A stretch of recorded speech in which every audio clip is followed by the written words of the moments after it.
Graças a paz, irmãos. Nossa proposta do estudo de quarta-feira, hoje, e os demais estudos que virão pela frente, eu vou trazer o capítulo 2 do livro O Mundo do Antigo Testamento, que é do Parker, né, do Merrill e do William. São 3 autores, um na autoria, outro na edição, e outro trazendo um pouquinho de conteúdo também. Esse livro, ele é da editora Vida, ele é de 1998, mas tem um mais antigo, que é da Thomas Nelson também, de 1986. Esse daqui é de 88. Então, esse de 88 que nós vamos utilizar. E nós vamos utilizar só o capítulo 2. Esse livro é um livro muito rico, livro muito bom, aconselho vocês, se tiverem a oportunidade de comprar, ler. A gente usou até ele no IBPAT, para dar a introdução ao Antigo Testamento, então é um livro muito rico. A gente vai usar só o capítulo 2, porque se a gente fosse usar o livro todo, o livro tem vários capítulos, então a gente ia demandar mais tempo. Eu deixei com vocês um roteiro inicial hoje. A proposta não é exaurir o tema, mas dar uma direção para vocês a respeito do capítulo 2. Então, o que eu fiz hoje? Eu fiz um resumo de todos os tópicos que está inserido no capítulo 2, que a gente vai tratar ao longo das aulas que nós vamos ministrar hoje para frente. Então, hoje é só uma introdução, então vou pegar alguns pontos aqui e vou explanando para vocês. E aí, quando vocês tiverem a oportunidade de ler o capítulo 2, vocês vão associar com esse roteiro que eu deixei pronto para vocês hoje. Então, vamos lá? Introdução ao livro, capítulo 2. Divisão do livro de Gênesis, em 5 partes. Então, a gente inicia de Gênesis até Esther, fazendo um panorama bíblico, tá? Trazendo toda a história do Antigo Testamento. E aí a gente começa em Gênesis. E aí em Gênesis a gente pode dividir o livro de Gênesis em 5 partes. A primeira, criação. Depois, queda. E aí a gente tem dilúvio. Depois, Babel. E em quinto, do capítulo 12 de Gênesis até o capítulo 50, a gente tem ali os patriarcas Abraão, Isaac e Jacó. Então a gente tem a criação, Deus criando todas as coisas.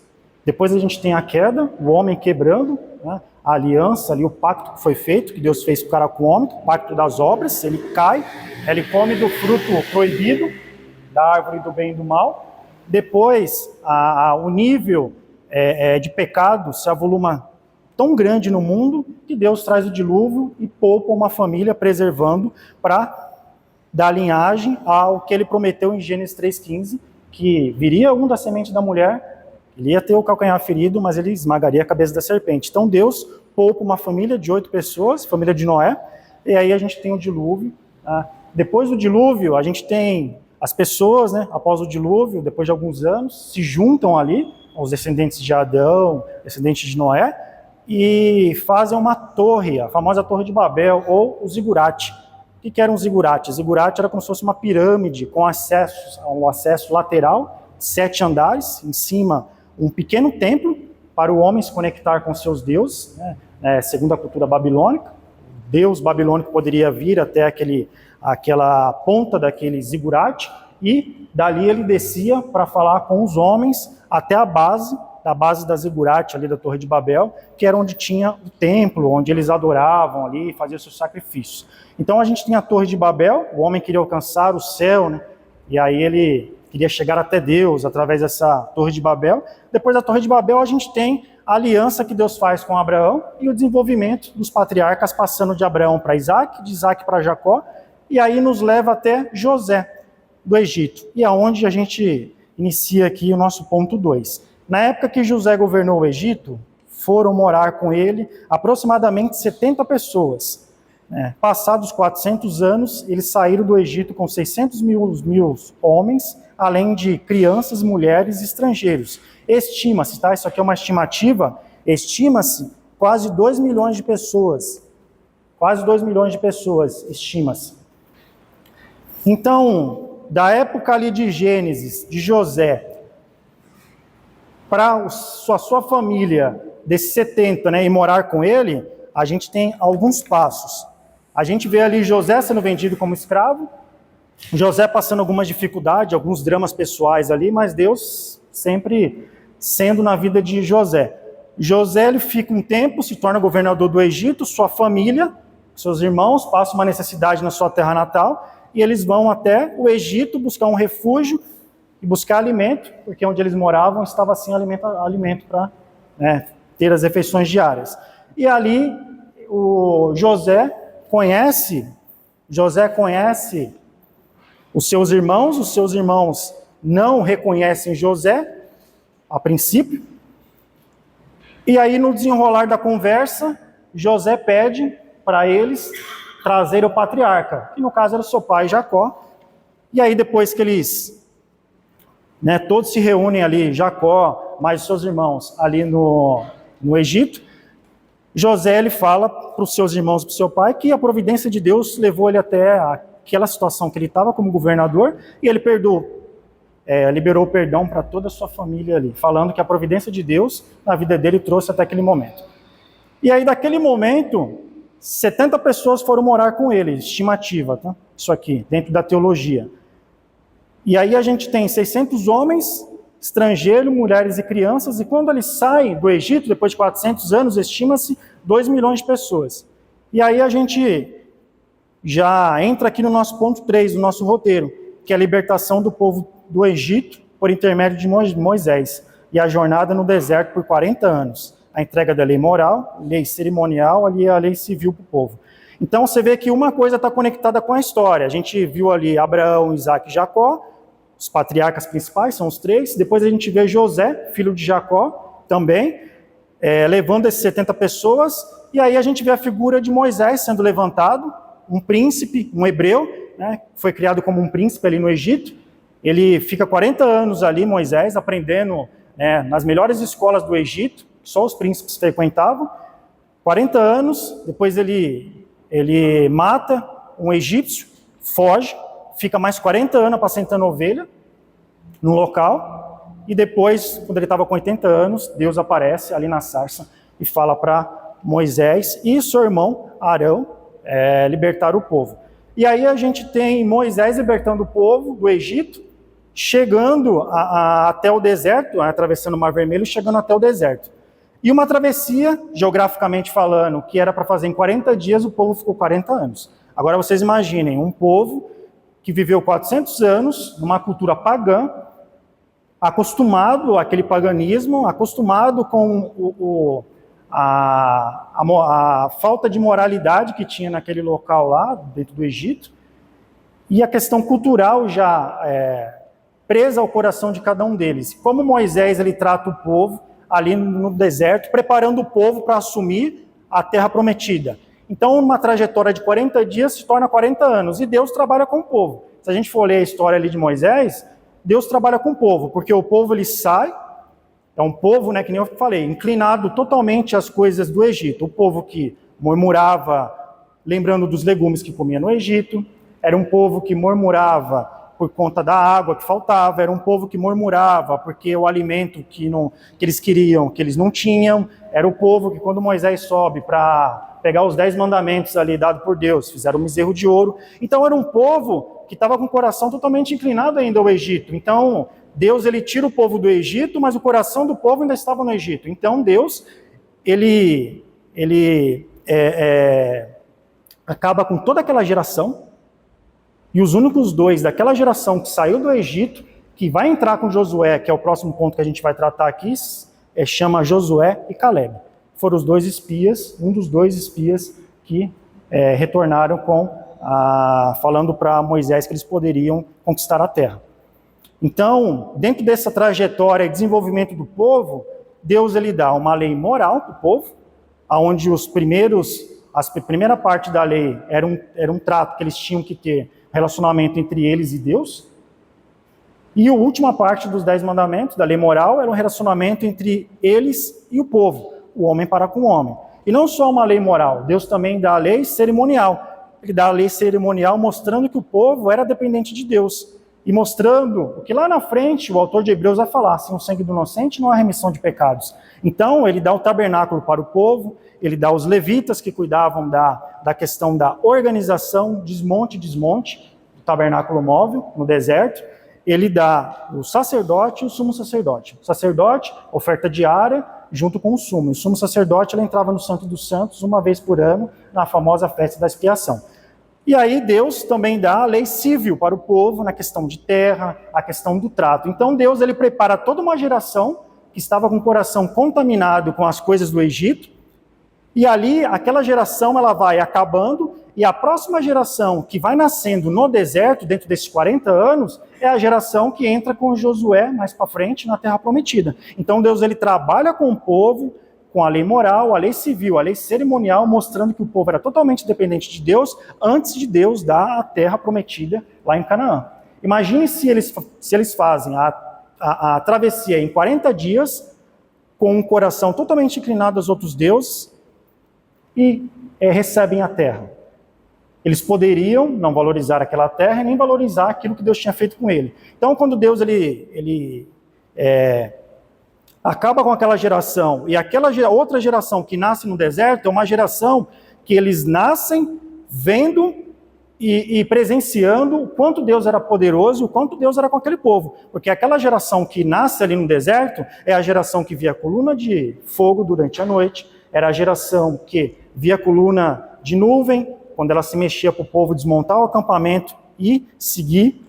Era a geração que via as bênçãos do Senhor através do maná e através dos milagres. Então Deus prepara uma geração sabendo que eles eram totalmente dependentes de Deus, e eles entram com Josué na Terra Prometida. E aí a gente vai para o quarto ponto, a liderança de Josué, a conquista da Terra Prometida, Canaã e a divisão das tribos. Então a gente tem ali Moisés, ali em Deuteronômios, no finalzinho, Moisés ele morre, Moisés ele contempla a Terra Prometida, mas ele não toma posse, igual Josué e a geração que estava entrando ali, e Josué é o líder, que Deuteronômios vai falar, que assume. Josué ele teve sua dificuldade, Josué ele teve os seus dramas pessoais também, mas Deus sempre estava com Josué ali, nas batalhas, nas lutas que ele tinha. E aí Josué, ele entra na terra de Canaã, ele divide a terra de Canaã ali, com as 12 tribos de Israel, sendo o seu precursor Jacó. Então ele faz toda a divisão, organiza o povo, e depois de Josué, da trajetória de Josué, a gente entra aqui no quinto ponto, que é o período dos juízes, que durou cerca de 300 a 350 anos, sendo 13 juízes no total. Então a gente tem 13 juízes. Os dois mais conhecidos, a gente tem alguns, mas os dois que chamam mais atenção, que a gente conhece mais, é Gideão, e além de Gideão, a gente também tem o Sansão, que é um dos mais conhecidos também, esses dois aí. Então, nesse período de 300, 350 anos, Deus, dentro da necessidade que o povo tinha, Deus levantava homens, que eram os juízes, para ser a voz de Deus ali com o povo, né? Diferente do profeta também, que profeta, para a gente não confundir, o juiz ele tinha um papel um pouco diferente, né? Parecia ser parecido, mas era um pouco mais diferente do que os próprios profetas. Então, eles levantavam ali, né? E Israel ficava naquele ciclo. Israel estava dentro da centralidade na adoração ao Senhor.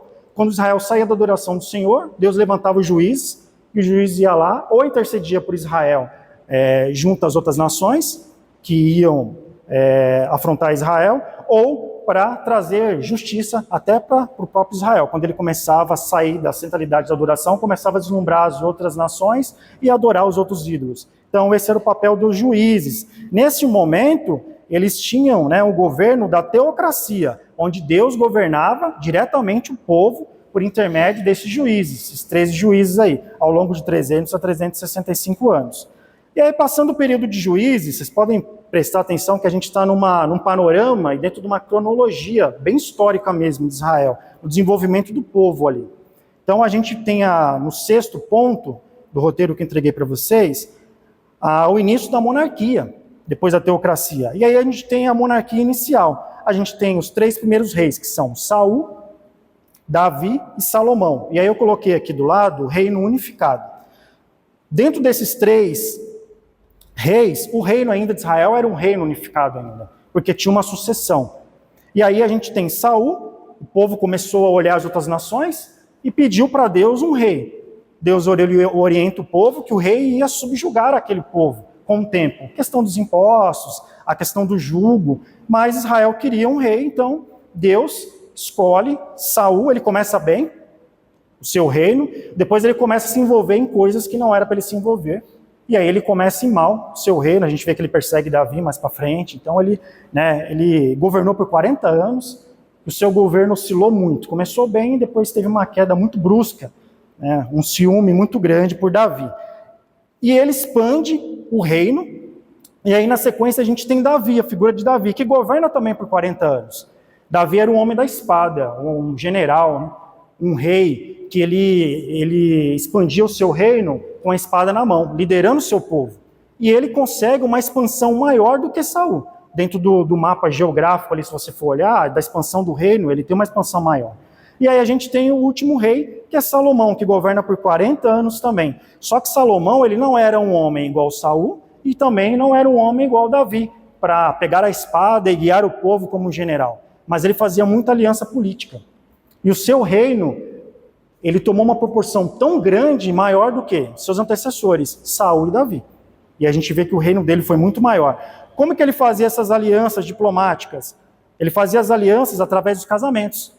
A Bíblia registra que ele teve 700 princesas e alianças diplomáticas e 300 concubinas dentro dessas alianças, que vinham junto com as princesas que ele tinha esses casamentos, né, que eram casamentos arranjados ali politicamente. Eu não vou atacar o seu reino, você não ataca o meu, porque os nossos filhos casaram, você casou com a minha filha, então vamos fazer um livre comércio aqui muito bom. Era o que Salomão fazia. Ele era muito astuto. Só que isso foi perigoso para a vida de Salomão. Salomão, por ele ter várias alianças com várias mulheres de outras nações, essas mulheres trouxeram seus costumes para dentro de Israel. E elas começaram a trazer os seus ídolos também. E a gente vê que a Bíblia ela vai narrando, ao longo da trajetória de Salomão, dos 3 períodos que ele tem, uma época que Salomão ele estava até inclinado até os próprios deuses dessas mulheres também, liberando que elas fariam altar dentro de Israel, e isso não agradava a Deus também. Então, ele teve essa questão com essas alianças, né, que foi perigoso. Até aqui, o reino estava unificado.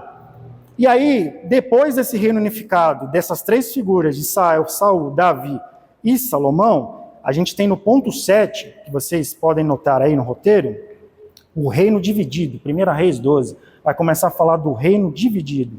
E o que era o reino dividido? O reino se dividiu em 2 partes. A gente tem aqui o reino do norte, governado por Jeroboão I, ele era um general. Então, depois que Salomão morre, a gente tem ali a figura de Jeroboão, que vai para o reino do norte e leva 10 tribos. A capital era Jerusalém. E ele era um general. E aí depois a gente tem o reino do sul, que tinha 2 tribos, sendo governada por Roboão, filho de Salomão. E Roboão ele fica com as 2 tribos, as tribos de Judá e a tribo de Benjamim. Então a gente tem ali a figura do reino do norte, que tiveram 19 reis, 8 dinastias, passando de um parente para o outro, e ela durou, em média, 209 anos aproximadamente. E eles foram dizimados, quase todos dizimados e atacados, espalhados pela Assíria. Na época, esse reino de 209 anos, encabeçado por Jeroboão no início, que era esse general com a capital em Jerusalém, com essas 10 tribos, esses reis, eles não caminhavam com Deus. Eles não caminhavam com Deus. Então, a mão dos assírios, né, que era um inimigo declarado lá de Israel naquela época, quase dizimou todo o reino do norte. Então, a gente tem um braço do reino do norte e a gente tem outro braço do reino do sul. E o reino do sul, encabeçado pela liderança do Roboão, filho de Salomão, com a capital em Judá, com as 2 tribos Benjamim e Judá, eles foram atacados pela Babilônia. E aí, quando eles são atacados pela Babilônia, a Babilônia tenta fazer algumas alianças e tal, e depois a Babilônia, ela ataca num ataque final e leva os jovens para o cativeiro babilônico. E aí a gente vê algumas figuras dentro desse cativeiro babilônico. A gente tem ali Sedraque, Mesaque e Abednego, já com os nomes babilônicos, e a gente tem a figura de Daniel sendo levado para a Babilônia. Então eles são levados para a Babilônia. E eles ficam lá por 70 anos na Babilônia, né, uma profecia que se cumpre ali, que Israel tinha que passar por esse cativeiro babilônico, eles ficam ali nesse cativeiro babilônico. E depois desse cativeiro babilônico, a gente tem a figura, antes de finalizar o reino babilônico ali, depois dos 70 anos, a gente tem uma figura da estátua. Vocês lembram da estátua de Nabucodonosor? Que Daniel ele tem aquela visão e ele tem aquela estátua. E esses 70 anos é um cumprimento daquela estátua também, daquele sonho. Vocês lembram da estátua que era a cabeça de ouro, simbolizando a Babilônia. Depois a gente tinha os braços, que eram de prata, simbolizando a Medo e a Pérsia, dois reinos que se unem. Logo em seguida tem os gregos, né, que é a Grécia, que é a cintura de bronze. E no final, as pernas e os pés, que era o reino romano, misturado com barro também. E depois vinha uma pedra, né? E essa pedra simbolizando até o reino de Cristo, sendo entronizado ali já no Novo Testamento. Então a gente vê isso aqui se cumprindo, porque quando Daniel estava lá, quem levou eles foi a Babilônia. E eles passam um período lá. Depois desse período, que eles estavam ali na Babilônia, quem é o reino seguinte que toma a Babilônia? Os persas. Os persas, ele tomam o reino da Babilônia. E aí onde a gente chega no ponto 8. Que é o retorno, Esdras e Neemias ali. Então, depois da Babilônia, ficar com 70 anos, esses jovens e os israelitas ali morando, sendo cativo, depois a gente tem ali um rei chamado Ciro Persa, que ele emite, no seu primeiro mandato, um edito falando que os judeus poderiam retornar para Jerusalém. Então a gente tem a profecia se cumprindo. E a gente vê que mais para frente, depois que os medos e persas eles tomam ali a própria Babilônia, a gente tem um pouco mais para frente vendo Alexandre o Grande também tomando o reinado dos medos e persas. Ali. Alexandre o Grande, ele morre muito cedo, mas ele faz um estrago. E aí ele toma todo aquele território, expande muito, e a gente vê que depois também mais para frente, se cumprindo a profecia de Daniel, da estátua, a gente vê o reino romano, sendo entronizado, derrotando ali os gregos e subjugando os gregos ali ao reino romano, aonde na plenitude dos tempos, já no Novo Testamento a gente vê Jesus, ele vindo, na época que Roma já governava, já tinha tirado os gregos de cena. Então a gente vê essa profecia se cumprindo aqui. E aí a gente vê ali Esdras e Neemias retornando para reerguer os muros, voltar com a liturgia no templo, ensinar o povo, instruir o povo, aquilo que tinha se perdido durante 70 anos, que era a lei, com o povo, fazendo toda essa instrução. E vocês podem perceber aqui, que dentro desse resumo, a gente tem uma linha que a gente vai de Gênesis a Esther. O pessoal do IBPAT até sabe, dando introdução ao Antigo Testamento, a gente sempre falava disso. Uma linha de Gênesis a Esther. Você vê que é uma linha que eu não utilizei aqui, é a figura dos profetas ainda. Porque é a temática do capítulo 2. Porque quando você lê os livros corridos, com muito personagem, toda hora surgindo, você se perde um pouco na leitura. Quando você separa os profetas e procura ler de Gênesis a Esther, só uma linha histórica do que está acontecendo, fato após fato, que nem a gente fez aqui, do 1 ao 8, o que está acontecendo com Israel, você memoriza mais a história, é mais fácil de compreender. Por quê? Depois que você faz essa linha, o próximo passo agora que eu já entendi, do ponto 1 ao ponto 8 de Gênesis a Esther, a história de Israel, fica mais fácil para mim chamar os personagens, que aí eu chamo profetas maiores, profetas menores. E aí a gente começa a colocar os profetas dentro da história que a gente já aprendeu.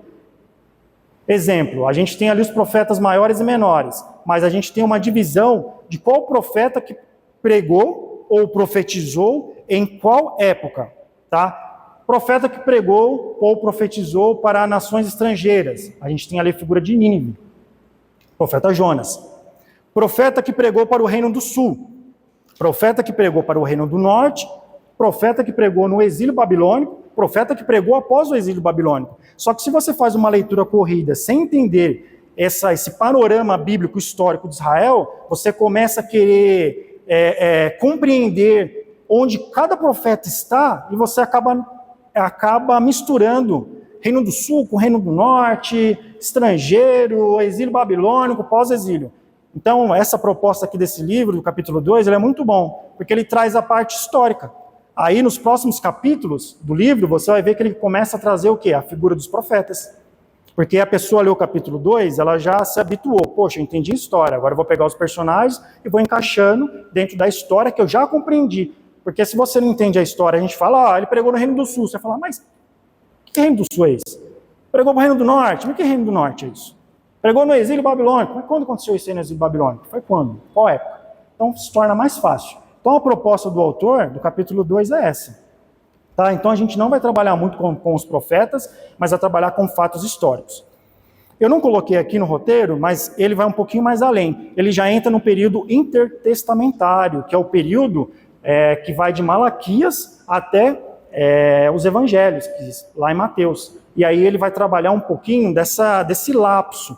Aí ele vai falar da história dos Macabeus, ele vai falar um pouquinho dos livros apócrifos, vai falar da questão da família dos Macabeus, ele conta um pouquinho, parte histórica. Os livros apócrifos não são livros canônicos, mas são livros que a gente pode tirar, né, a parte histórica deles. São livros bons que a gente pode ler. Onde a gente acha livro apócrifo? Geralmente nas Bíblias católicas, que tem acrescentado. 1ª Macabeus, 2ª Macabeus e alguns outros livros também. Mas o mais interessante são 1ª e 2ª Macabeus, que vai trazer luz, historicamente falando, a esse período de 400 anos que a gente não tem nenhuma informação dentro do nosso cânon bíblico. Só que eles não são livros inspirados. Se pegar lá um assunto de Macabeus, por exemplo, Macabeus tem um texto que ele vai falar que a gente tem que orar pelos mortos. Poxa, se a gente for canonizar esse trecho ali do livro de Macabeus, a gente desconstrói todo o Antigo e Novo Testamento orando, né, para os mortos. Então não tem cabimento. Então, mas para a questão de história, é interessante vocês lerem também, para entender quem eram os Macabeus, como essa família começou, como essa família lutou por Israel ali nas guerras, né, que eles tinham ali. Então o autor ele finaliza já chegando nos 400 anos, muito próximo dos evangelhos. Tá, meus irmãos? Abre para fazer pergunta aqui? Não? Então eu encerro, meus irmãos, que o Senhor tenha misericórdia de nós, que Ele abra o nosso entendimento e a gente possamos, através das leituras bíblicas e pesquisa, crescer mais na graça e no conhecimento do Senhor. Amém.